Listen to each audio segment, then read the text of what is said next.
The distance of the moon. At one time, according to Sir George H. Darwin, the moon was very close to the earth. Then the tides gradually pushed her far away, the tides that the moon herself causes in the earth's waters, where the earth slowly loses energy. How well I know, old Qfwfq cried. The rest of you can't remember, but I can. We had her on top of us all the time, that enormous moon. When she was full, nights as bright as day, but with a butter-colored light. It looked as if she were going to crush us. When she was new, she rolled around the sky like a black umbrella blown by the wind. And when she was waxing, she came forward with her horns so low she seemed about to stick into the peak of a promontory and get caught there. The whole business of the moon's phases worked in a different way then, because the distances from the sun were different, and the orbits, and the angle of something or other, I forget what. As for eclipses, with Earth and Moon stuck together the way they were, why, we had eclipses every minute. Naturally, those two big monsters managed to put each other in the shade constantly. First one, then the other. Orbit? Oh, elliptical, of course. For a while, it would huddle against us, and then it would take flight for a while. The tides, when the moon swung closer, rose so high, nobody could hold them back. There were nights when the moon was full and very, very low, and the tide was so high that the moon missed a ducking in the sea by a hair's breadth. Well, let's say a few yards anyway. Climb up on the moon? Of course we did.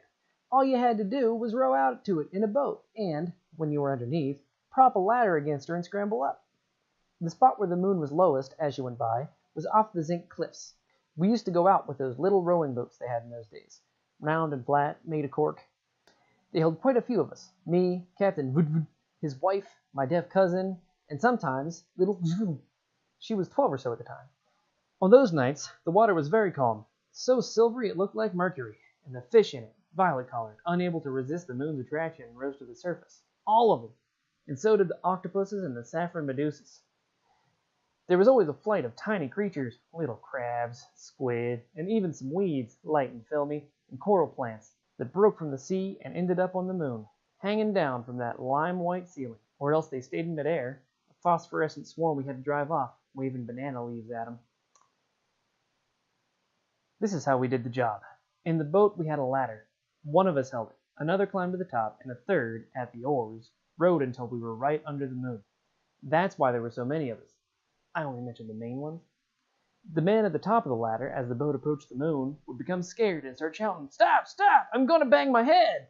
That was the impression you had, seeing her on top of you, immense and all rough with sharp spikes and jagged sawtooth edges. It may be different now, but then the moon, or rather the bottom, the underbelly of the moon, Bart passed closest to the earth and almost scraped it, was covered with a crust of sharp scales.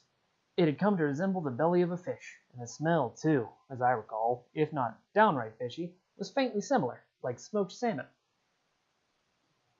In reality, from the top of the ladder, standing erect on the last rung, you could just touch the moon, if you held your arms up. We had taken the measurements carefully. We didn't yet suspect that she was moving away from us. The only thing you had to be careful about was where you put your hands. I always chose a scale that seemed fast. We climbed up in groups of 5 or 6 at a time. Then I would cling first with one hand, then with both, and immediately I would feel the ladder and boat drifting away from below me. And the motion of the moon would tear me from the earth's attraction. Yes, the moon was so strong that she pulled you up. You realized this the moment you passed from one to the other. You had to swing up abruptly with a kind of somersault, grabbing the scales, throwing your legs over your head, until your feet were on the moon's surface. Seen from the earth, you looked as if you were hanging there with your head down, but for you it was the normal position. And the only odd thing was that when you raised your eyes, you saw the sea above you, glistening, with the boat and the others upside down, hanging like a bunch of grapes from the vine. My cousin, the deaf one, showed a special talent for making those leaps. His clumsy hands, as soon as they touched the lunar surface, he was always the first to jump up from the ladder, suddenly became deft and sensitive. They found immediately the spot where he could hoist himself up. In fact, just the pressure of his palm seemed enough to make him stick to the satellite's crust. Once I even thought I saw the moon come towards him as he held out his hands. He was just as dexterous in coming back down to earth, an operation still more difficult. For us, it consisted in jumping as high as we could, our arms upraised, seen from the moon, that is, because seen from the earth it looked more like a dive, or like swimming downwards, arms at your sides. Like jumping up from the earth, in other words, only now we were without the ladder, because there was nothing to prop it against on the moon. But instead of jumping with his arms out, my cousin bent towards the moon's surface, his head down as if for a somersault, then made a leap, pushing with his hands. From the boat we watched him, erect in the air as if he were supporting the moon's enormous ball and were tossing it, striking it with his palms. Then, when his legs came within reach, we managed to grab his ankles and pull him down on board. Now, you will ask me what in the world we went up to the moon for. I'll explain it to you. We went to collect the milk, with a big spoon and a bucket. Moon milk was very thick, like a kind of cream cheese. It formed in the crevices between one scale and the next, through the fermentation of various bodies and substances of terrestrial origin, which had flown up from the prairies and forests and lakes as the moon sailed over them. It was composed chiefly of vegetal juices, tadpoles, bitumen, lentils, honey, starch crystals, sturgeon eggs, mold, pollen, gelatinous matter, worms, resins, pepper, mineral salts, combustion residue. You had only to dip the spoon into the scales that covered the moon's scabby terrain, and you brought it out filled with the precious muck. Not in the pure state, obviously. There was a lot of refuse. In the fermentation, which took place as the moon passed over the expanses of hot air above the deserts, not all the bodies melted. Some remained stuck in it. Fingernails and cartilage, bolts, seahorses, nuts and peduncles, shards of crockery, fish hooks, at times even a comb. So this paste, after it was collected, had to be refined, filtered. But that wasn't the difficulty. The hard part was transporting it down to the earth. This is how we did it. We hurled each spoonful into the air with both hands, using the spoon as a catapult. The cheese flew, and if we had thrown it hard enough, it stuck to the ceiling, I mean the surface of the sea. Once there, it floated, and it was easy enough to pull it onto the boat. In this operation, too, my deaf cousin displayed a special gift. He had strength and a good aim. With a single sharp throw, he could send the cheese straight into a bucket we held up to him from the boat. As for me, I occasionally misfired. The contents of the spoon would fail to overcome the moon's attraction, and they would fall back into my eye. I still haven't told you everything about the things my cousin was good at. That job of extracting lunar milk from the moon's scales was child's play to him. Instead of the spoon, at times he had only to thrust his bare hand under the scales, or even one finger. He didn't proceed in any orderly way, but went to isolated places, jumping from one to the other, as if he were playing tricks on the moon, surprising her, or perhaps tickling her. And wherever he put his hand, the milk spurted out as if from a nanny goat's teats.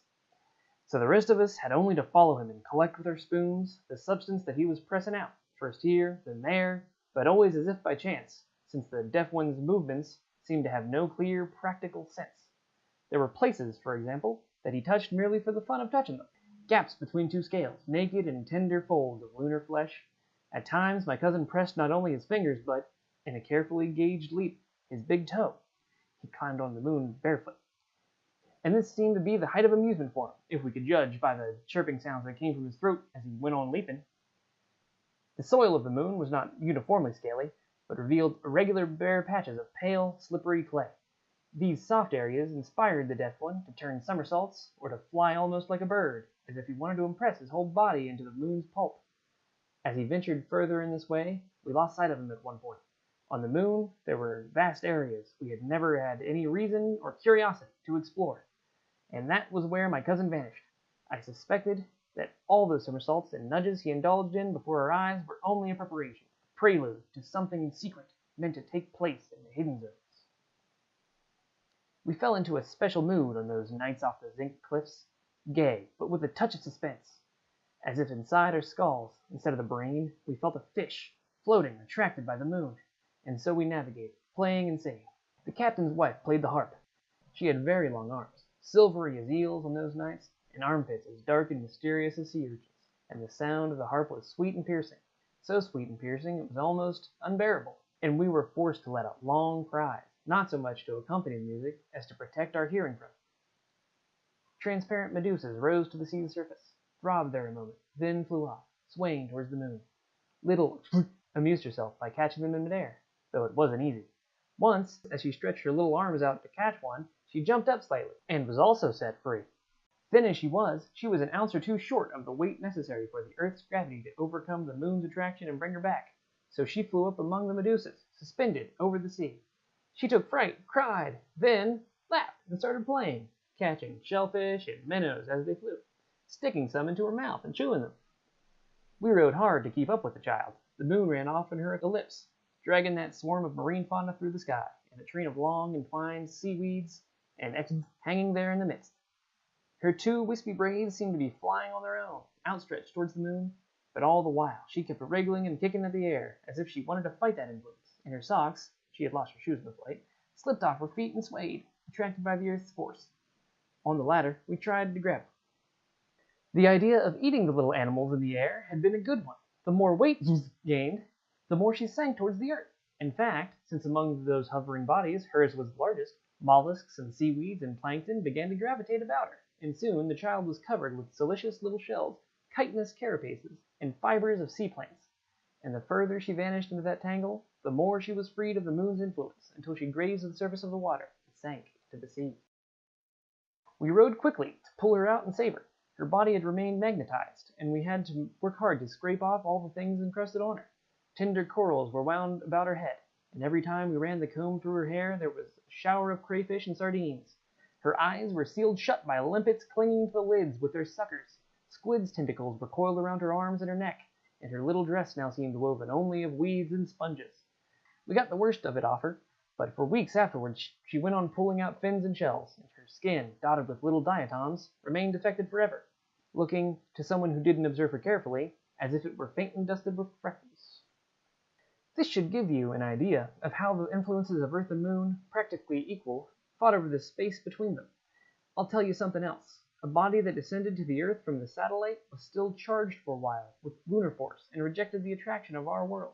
Even I, big and heavy as I was, every time I had been up there, I took a while to get used to the Earth's up and its down, and the others would have to grab my arms and hold me, clinging in a bunch in the swaying boat while I still had my head hanging and my legs stretching up towards the sky. Hold on to us, they shouted at me, and in all that groping, sometimes I ended up by seizing one of Mrs. Vhd's breasts, which were round and firm, and the contact was good and secure, and had an attraction as strong as the moon's or even stronger, especially if I managed, as I plunged down, to put my other arm around her hips. And with this I passed back into our world, and fell with a thud into the bottom of the boat, where Captain Vhd brought me around, throwing a bucket of water in my face. This is how the story of my love for the captain's wife began, and my suffering, because it didn't take me long to realize whom the lady kept looking at insistently. When my cousin's hands clasped the satellite, I watched Mrs. Vhd, and in her eyes I could read the thoughts that the deaf man's familiarity with the moon were arousing in her. And when he disappeared in his mysterious lunar explorations, I saw her become restless, as if on pins and needles. And then it was all clear to me, how Mrs. Vhd was becoming jealous of the moon, and I was jealous of my cousin. Her eyes were made of diamonds, Mrs. Vhd's. They flared when she looked at the moon, almost challengingly, as if she were saying, "You shan't have him," and I felt like an outsider. The one who least understood all of this was my deaf cousin. When we helped him down, pulling him, as I explained to you, by his legs, Mrs. Vhd lost all her self-control, doing everything she could to take his weight against her own body, folding her long silvery arms around him. I felt a pang in my heart. The times I clung to her, her body was soft and kind, but not thrust forward the way it was with my cousin, while he was indifferent, still lost in his lunar bliss. I looked at the captain, wondering if he also noticed his wife's behavior, but there was never a trace of any expression on that face of his, eaten by brine, marked with tarry wrinkles. Since the deaf one was always the last to break away from the moon, his return was a signal for the boats to move off. Then, with an unusually polite gesture, Vhd picked up the harp from the bottom of the boat and handed it to his wife. She was obliged to take it and play a few notes. Nothing could separate her more from the deaf one than the sound of the harp. I took to singing in a low voice that sad song that goes, "Every shiny fish is floating, floating, and every dark fish is at the bottom of the sea." And all the others, except my cousin, echoed my words. Every month, once the satellite had moved on, the deaf one returned to his solitary detachment from the things of the world. Only the approach of the full moon aroused him again. That time I had arranged things so it wasn't my turn to go up. I could stay in the boat with the captain's wife. But then, as soon as my cousin had climbed the ladder, Mrs. Vhd said, "This time I want to go up there too." This had never happened before. The captain's wife had never gone up on the moon, but Vhd made no objection. In fact, he almost pushed her up the ladder bodily, exclaiming, "Go ahead then!" And we all started helping her, and I held her from behind, felt her round and soft on my arms, and to hold her up I began to press my face and the palms of my hands against her. And when I felt her rising into the moon's sphere, I was heartsick at that lost contact. So I started to rush after her, saying, "I'm going to go up for a while too, to help out." I was held back as if in a vice. "You stay here, you have work to do later." the captain commanded, without raising his voice. At that moment, each one's intentions were already clear, and yet I couldn't figure things out. Even now I'm not sure I've interpreted it all correctly. Certainly the captain's wife had for a long time been cherishing the desire to go off privately with my cousin up there, or at least to prevent him from going off alone with the moon. Probably she had a still more ambitious plan, one that would have to be carried out in agreement with the devil. She wanted the two of them to hide up there together and stay on the moon for a month. But perhaps my cousin, deaf as he was, hadn't understood anything of what she had tried to explain to him, or perhaps he hadn't even realized that he was the object of the lady's desires. And the captain? He wanted nothing better than to be rid of his wife. In fact, as soon as she was confined up there, we saw him give free rein to his inclinations and plunge into vice, and then we understood why he had done nothing to hold her back. But had he known from the beginning that the moon's orbit was widening? None of us could have suspected it. The deaf one, perhaps, but only he. In the shadowy way he knew things, he may have had a presentiment that he would be forced to bid the moon farewell that night. This is why he hid in his secret places, and reappeared only when it was time to come back down on board. It was no use for the captain's wife to try to follow him. We saw her cross the scaly zone various times, length and breadth. Then, suddenly she stopped, looking at us in the boat, as if about to ask us whether we had seen him. Surely there was something strange about that night. The sea's surface, instead of being taut as it was during the full moon, or even arched a bit towards the sky, now seemed limp, sagging, as if the lunar magnet no longer exercised its full power. And the light, too, wasn't the same as the light of other full moons. The night's shadows seemed somehow to have thickened. Our friends up there must have realized what was happening. In fact, they looked up at us with frightened eyes. And from their mouths and ours, at the same moment, came a cry. "The moon's going away!" The cry hadn't died out when my cousin appeared on the moon, running. He didn't seem frightened, or even amazed. He placed his hands on the terrain, flinging himself into his usual somersault. But this time, after he had hurled himself into the air, he remained suspended, as little had. He hovered a moment between moon and earth, upside down. Then, laboriously moving his arms, like someone swimming against a current, he headed with unusual slowness towards our planet. From the moon, the other sailors hastened to follow his example. Nobody gave a thought to getting the moon milk that had been collected into the boats, nor did the captain scold them for this. They had already waited too long. The distance was difficult to cross by now. When they tried to imitate my cousin's leap or his swimming, they remained there, groping, suspended in midair. "Cling together, idiots! Cling together!" the captain yelled. At this command, the sailors tried to form a group, a mass, to push all together until they reached the zone of the Earth's attraction. All of a sudden, a cascade of bodies plunged into the sea with a loud splash. The boats were now rowing to pick them up. "Wait! The captain's wife is missing!" I shouted. The captain's wife had also tried to jump, but she was still floating only a few yards from the moon, slowly moving her long, silvery arms in the air. I climbed up the ladder, and in a vain attempt to give her something to grasp, I held the harp out towards her. "I can't reach her! We have to go after her!" And I started to jump up, brandishing the harp. Above me, the enormous lunar disk no longer seemed the same as before. It had become much smaller. It kept contracting, as if my gaze were driving it away, and the emptied sky gaped like an abyss where, at the bottom, the stars had begun multiplying, and the night poured a river of emptiness over me, drowned me in dizziness and alarm. "I'm afraid," I thought. "I'm too afraid to jump. I'm a coward." And at that moment I jumped. I swam furiously through the sky and held the harp out to her, and instead of coming towards me, she rolled over and over, showing me first her impassive face, and then her backside. "Hold tight to me!" I shouted, and I was already overtaking her, entwining my limbs with hers. "If we cling together, we can go down!" And I was concentrating all my strength on uniting myself more closely with her, and I concentrated my sensations as I enjoyed the fullness of that embrace. I was so absorbed I didn't realize at first that I was, indeed, tearing her from her weightless condition, but was making her fall back on the moon. Didn't I realize it? Or had that been my intention from the very beginning? Before I could think properly, a cry was already bursting from my throat. "I'll be the one you stay with for a month!" Or rather, "On you!" I shouted in my excitement. "On you for a month!" And at that moment, our embrace was broken by our fall to the moon's surface, where we rolled away from each other among those cold scales. I raised my eyes as I did every time I touched the moon's crust, sure that I would see above me the native sea like an endless ceiling, and I saw it, yes. I saw it this time too, but much higher and much more narrow, bound by its borders of coasts and cliffs and promontories, and how small the boats seemed, and how unfamiliar my friends' faces, and how weak their cries. A sound reached me from nearby. Mrs. Vhd had discovered her harp and was caressing it, sketching out a chord as sad as weeping. A long month began. The moon turned slowly around the earth. On the suspended globe, we no longer saw our familiar shore, but the passage of oceans as deep as abysses, and deserts of glowing lapilli, and continents of ice, and forests writhing with reptiles, and the rocky walls of mountain chains gashed by swift rivers, and swampy cities, and stone graveyards, and empires of clay and mud. The distance spread a uniform color over everything. The alien perspectives made every image alien. Herds of elephants and swarms of locusts ran over the plains, so evenly vast and dense and thickly grown that there was no difference among them. I should have been happy. As I had dreamed, I was alone with her. That intimacy with the moon I had so often envied my cousin and with Mrs. Vhd was now my exclusive prerogative. A month of days and lunar nights stretched uninterrupted before us. The crust of the satellite nourished us with its milk, whose tart flavor was familiar to us.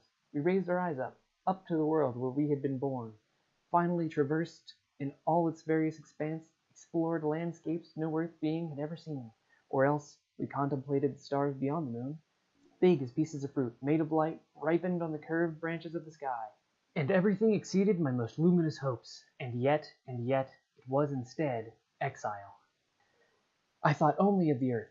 It was the earth that caused each of us to be that someone he was rather than someone else. Up there, wrested from the earth, it was as if I were no longer that I, nor she that she, for me. I was eager to return to the earth, and I trembled at the fear of having lost it. The fulfillment of my dream of love had lasted only that instant when we had been united, spinning between earth and moon, torn from its earthy soil. My love now knew only the heart-rending nostalgia for what it lacked, a where, a surrounding, a before and after. This is what I was feeling, but she? As I asked myself, I was torn by my fears, because if she also thought of the earth, this could be a good sign, a sign that she had finally come to understand me, but it could also mean that everything had been useless, that her longings were directed still and only towards my deaf cousin. Instead, she felt nothing. She never raised her eyes to the old planet. She went off, pale, among those wastelands, mumbling dirges and stroking her harp, as if completely identified with her temporary, as I thought, lunar state. Did this mean I had won out over my rival? No. I had lost, a hopeless defeat, because she had finally realized that my cousin loved only the moon, and the only thing she wanted now was to become the moon, to be assimilated into the object of that extra-human love. When the moon had completed its circling of the planet, there we were again over the zinc cliffs. I recognized them with dismay. Not even in my darkest previsions had I thought the distance would have made them so tiny. In that mud puddle of the sea, my friends had set forth again, without the now useless ladders, but from the boats rose a kind of forest of long poles. Everybody was brandishing one, with a harpoon or a grappling hook at the end, perhaps in the hope of scraping off the last bit of moon milk, or of lending some kind of help to us wretches up there. But it was soon clear that no pole was long enough to reach the moon, and they dropped back, ridiculously short, humbled, floating on the sea. And in that confusion, some of the boats were thrown off balance and overturned. But just then, from another vessel, a longer pole, which till then they had dragged along on the water's surface, began to rise. It must have been made of bamboo, of many, many bamboo poles stuck one into the other, and to raise it they had to go slowly because, thin as it was, if they let it sway too much it might break. Therefore, they had to use it with great strength and skill, so that the wholly vertical weight wouldn't rock the boat. Suddenly, it was clear that the tip of that pole would touch the moon, and we saw it graze, then press against the scaly terrain, rest there a moment, give it a kind of little push, or rather, a strong push that made it bounce off again, then come back and strike that same spot as if on the rebound, then move away once more, and I recognized, we both, the captain's wife and I, recognized my cousin. It couldn't have been anyone else. He was playing his last game with the moon, one of his tricks, with the moon on the tip of his pole, as if he were juggling with her. And we realized that his virtuosity had no purpose, aimed at no practical result. Indeed, you would have said he was driving the moon away, that he was helping her departure, that he wanted to show her to her more distant orbit. And this, too, was just like him. He was unable to conceive desires that went against the moon's nature, the moon's course and destiny, and if the moon now tended to go away from him, then he would take delight in this separation, just as, till now, he had delighted in the moon's nearness. What could Mrs. Vhd do in the face of this? It was only at this moment that she had proved her passion for the deaf man hadn't been a frivolous whim, but an irrevocable vow. If what my cousin now loved was the distant moon, then she too would remain distant, on the moon. I sensed this, seeing that she wouldn't take a step towards the bamboo pole, but simply turned her harp towards the earth, high in the sky, and plucked the strings. I say I saw her, but to tell the truth, I only caught a glimpse of her out of the corner of my eye, because the minute the pole had touched the lunar crust, I had sprung and grasped it, and now, fast as a snake, I was climbing up the bamboo knots, pushing myself along with jerks of my arms and knees, light in the rarefied space, driven by a natural power that ordered me to return to the earth, oblivious of the motive that had brought me here, or perhaps more aware of it than ever, and of its unfortunate outcome. And already my climb up the swaying pole had reached the point where I no longer had to make any effort, but could just allow myself to slide, head first, attracted by the earth, until in my haste the pole broke into 1,000 pieces, and I fell into the sea, among the boats. My return was sweet, my home refound, but my thoughts were filled only with grief at having lost her, and my eyes gazed at the moon, forever beyond my reach, as I sought her. And I saw her. She was there where I had left her, lying on a beach directly over our heads, and she had nothing. She was the caller of the moon. She held the harp at her side, and moved one hand now and then in slow arpeggios. I could distinguish the shape of her bosom, her arms, her thighs, just as I remember them now, just as now, when the moon has become that flat, remote circle. I still look for her as soon as the first sliver appears in the sky, and the more it waxes, the more clearly I imagine I can see her, or something of her, but only her, in 100, 1,000 different vistas, she who makes the moon, and, whenever she is full, sets the dogs to howling all night long, and me with them.